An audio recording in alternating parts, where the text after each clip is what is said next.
Ty Bartell in with another edition of Coach's Corner. This time we head over to our friends in the Niles community, home of the Red Dragons, with the boys basketball head coach Jesse Hardin Jr. joining me today. Coach, how are we doing today? Coach, I'm doing great. We just had a scrimmage against a great Louisville team, and we handled our business, and I'm very happy about it.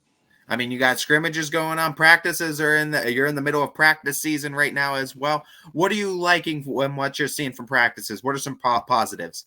The intensity is big, and I love that. I see that we're competing, and my players are showing a lot of confidence. Let's talk a little bit about those players too. I want to get a little bit of a meet the team segment. Obviously, the roster may not be finalized before the December 1st date right now. But what are some big name players we can expect to see on this Red Dragon squad?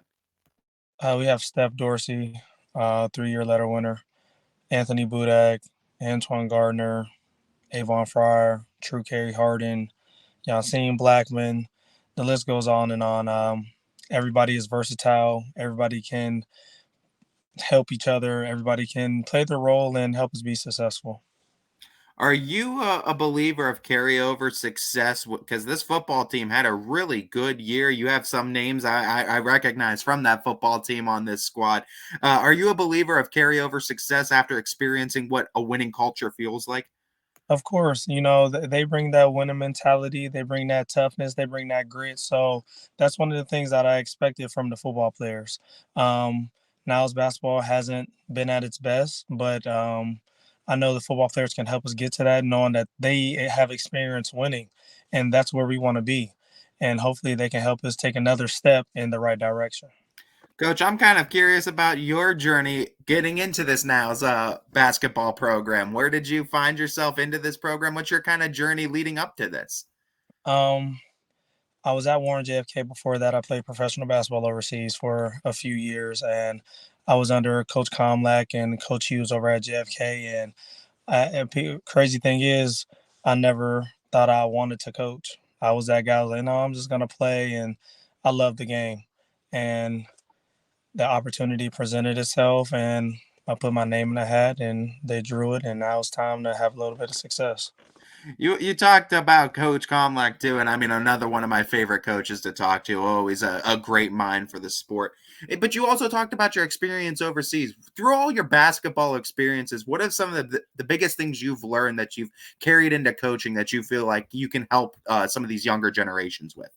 One of the things I learned from Steve Arnold, my high school basketball coach, was if you don't have grades, you don't have anything. So the big thing for us is now study tables, and being consistent with grades and being consistent in school, because you can't do anything without that, like I just previously said. So that's the main focus. Let's look at this team a little bit. You talked about what you got, and obviously, this answer may change by the end of the season. We might have a completely different answer. But what are some early strengths that you see on this Red Dragon squad that you guys are going to have to play to in the season? Our defense will be our moneymaker. If we can continue to defend like I know that we can, we'll have some success. Not saying that we can't score the ball, but when you can play defense, it'll open up the offense.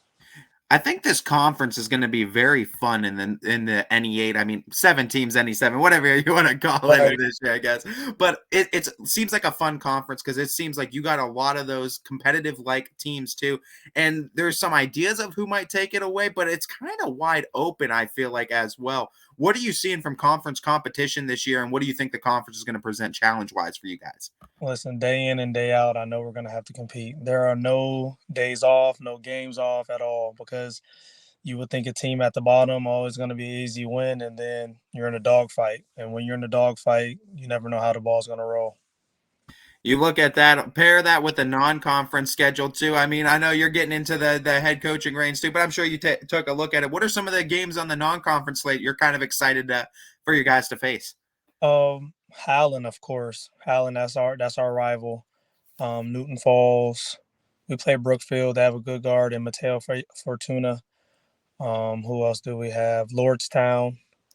So we got a few in Edgewood. I know they like to shoot the ball a little bit. So our out of conference schedule is solid, and it's going to make us work. It's going to prepare us for that late tournament run that we want to make. So once the games get going, we'll see.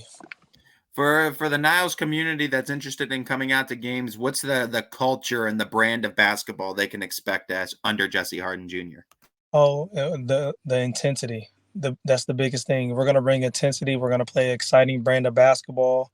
We need everybody in the community to come out. I know football team has that support, stands or field.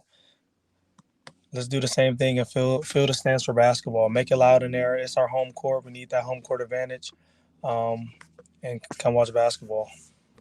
You talk about trying to just step into it and start building a program too. What are some of the goals personally for a head coach when you step into a program like this and you start trying to lay down that foundational work of what you want this to become? Honestly, just taking it one day at a time. Don't expect the tradition and culture to be built in one day or one week. It takes years to build that tradition and culture, and I'm willing to put in the time to get where we need to get. What about this Niles community that has been so special for you too? How have they been support wise early on for you? I mean, I know you called them out to get out there. They packed the stands for football season. I expect the same for basketball season as well. But how supportive has this community been for you guys? Everybody has welcomed us with open arms. Everyone has been very supportive, asking me if I need this, if I need that. Everybody's been lending a helping hand. So everything has been easy for me. It's been a great transition. And now we're about 13 days away, and I'm hoping all the people that ask me if I need help, fill the stands up and tell a friend to tell a friend to get to the game and show us some love.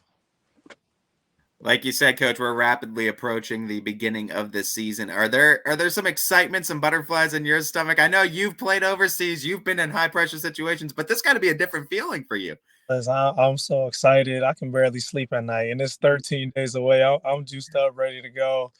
But that's the competitive nature in me. Like I try to take it one day at a time, and I tell the kids that. But I'm already looking to December 1st when we take that bus ride to Champion, and hopefully handle our business and do what we have to do. Coach, you talk about building a program. You talk about it's one day at a time, and obviously, it can't happen with just one person either. It takes a collective group effort to get this thing going. What's that coaching staff look around you? What kind of staff did you build around you for this program?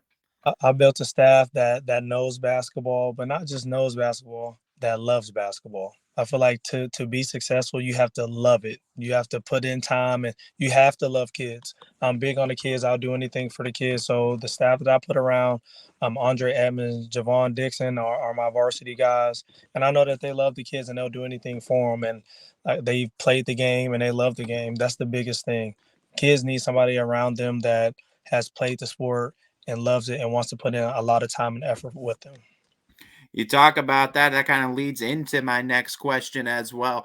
And it's a theme that I'm asking a lot of head coaches this year, and it goes to that love of the game of basketball, too. And like you said, it's that love of the game that got us all started in the sport. It's the love of the game that keeps us coming back, no matter our role in it, what we do for the sport, how we contribute each and every season. So my question to you is, where did that love of the sport of basketball begin for you? Do you have a pinpoint moment, an earliest memory, or maybe a time frame when you started falling in love with the sport? I can remember from when I was younger. Um, my mom put a basketball in my hands. I still remember a little tight hoop. We used to put bricks in it so it could be higher so I could practice shooting. And I used to play at the YMCA. And from that point on, I knew that basketball was going to be my thing.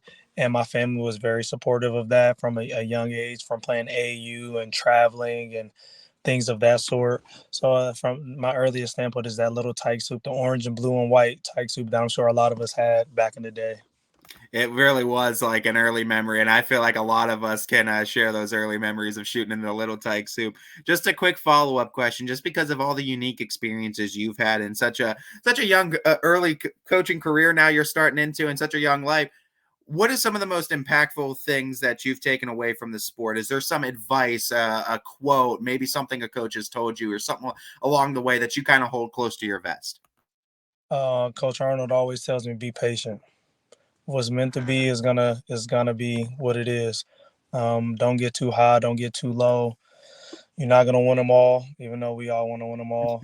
Just remember that you have to take care of these kids, and one win, one loss doesn't determine anything. And like I said, just be patient. Well, Coach, we're so excited to have the Niles Red Dragons a part of the YSN network once again this season. We're excited to have some basketball games on the network this year for you guys, as we're excited to see what you're able to do with this program. We're rooting for you, and we wish you the best of luck along the way. I appreciate you guys. We appreciate you guys as well, Coach. This has been a first edition of Coach's Corner with the Niles boys basketball skipper, Mr. Jesse Hardin Jr. Thank you.